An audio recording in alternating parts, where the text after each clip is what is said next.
ಕಾರ್ಕಳ ಪುರಸಭೆ ವ್ಯಾಪ್ತಿಯಲ್ಲಿ ಹೊಂಡ ಗುಂಡಿಗಳಿಂದ ಕೂಡಿರುವ ರಸ್ತೆಗಳ ದುಸ್ಥಿತಿ ವಿರುದ್ಧ ಕಾರ್ಕಳ ಬ್ಲಾಕ್ ಕಾಂಗ್ರೆಸ್ ಶನಿವಾರ ಸುಮಾರು 20 ಕಿಲೋಮೀಟರ್ ರಸ್ತೆ ಪರಿಶೀಲನಾ ಜಾಥಾ ನಡೆಸಿತು.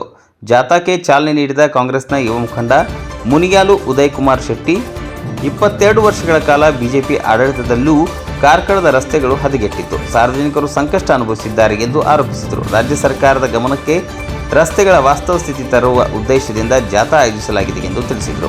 ಬ್ಲಾಕ್ ಕಾಂಗ್ರೆಸ್ನ ಅಧ್ಯಕ್ಷ ಶುಭದ್ರಾವ್ ಮಾತನಾಡಿ, ಕಾರ್ಕಳದ ಅಭಿವೃದ್ಧಿಗೆ ಅಗತ್ಯ ಕ್ರಮ ಅನುದಾನ ನೀಡಲು ರಾಜ್ಯ ಸರ್ಕಾರ ಸಿದ್ಧವಿದ್ದರೂ ಅದನ್ನು ಸಮರ್ಪಕವಾಗಿ ಬಳಸಲಾಗುತ್ತಿಲ್ಲ ಎಂದು ಆರೋಪಿಸಿದರು.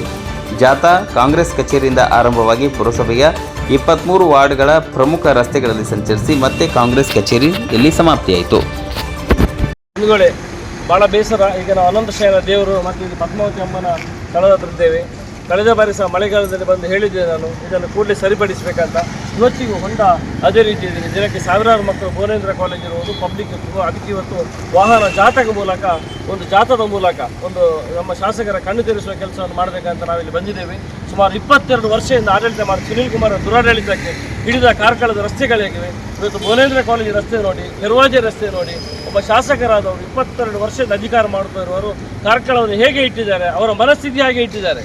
ಅದರಲ್ಲಿ ಅವರು ಯಾವ ಒಂದು ಆ ಬಗ್ಗೆ ದಾಕ್ಷಿಣ್ಯವಿಲ್ಲ. ಇವತ್ತು ನೋಡಿ, 2 ವೆಹಿಕಲ್ ಬರಲಿಕ್ಕೆ ಜಾಗ ಇಲ್ಲ. ಕಾರ್ಕಳದ ಮುಖ್ಯ ರಸ್ತೆ ಇದನ್ನೊಂದು ಮಾಡಲಿಕ್ಕೆ ನಾವು ಬೇರೆ ಕಡೆಯೆಲ್ಲ ಹೋಗಿ ನೋಡಬೇಕು. ಶಿವಮೊಗ್ಗ, ಹಾಸನ, ಇವತ್ತು ನಮ್ಮ ಚಿಕ್ಕಮಗಳೂರು ಅಲ್ಲಿ ಹೋಗಿ ನೋಡಿದ್ರೆ ಗೊತ್ತಾಗುತ್ತೆ ಹೇಗೆ ಉಂಟಂತ ಒಂದೇ ಒಂದು ರಸ್ತೆಯನ್ನು ಮಾಡದೆ ಜನರ ಅಧಿಕಾರವನ್ನು ದುರುಪಯೋಗಿಸಿಕೊಂಡು ವೈಷಮ್ಯದ ರಾಜಕೀಯ ಮಾಡೋದು ಅಥವಾ ಭ್ರಷ್ಟಾಚಾರ ರಾಜಕೀಯದಲ್ಲಿ ಸುನೀಲ್ ಕುಮಾರ್ ತೊಡಗಿದ್ದಾರೆ. ಆ ಬಗ್ಗೆ ಒಂದು ಕಣ್ಣು ತೋರಿಸುವ ಕೆಲಸ ಮಾಡಬೇಕಂತ ಇವತ್ತೆಲ್ಲ ನಾವಿಲ್ಲಿ ಬಂದಿದ್ದೇವೆ.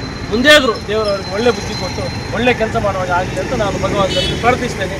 ರಾಜ್ಯ ಸರ್ಕಾರ ಕೊಡುವ ಎಲ್ಲ ಅನುದಾನವನ್ನು ತಗೊಬಂದು ಒಳ್ಳೆ ರೀತಿಯಲ್ಲಿ ಕೆಲಸ ಮಾಡಲಿ ಅಂತ ನಾನು ಪ್ರಾರ್ಥಿಸ್ತೇನೆ.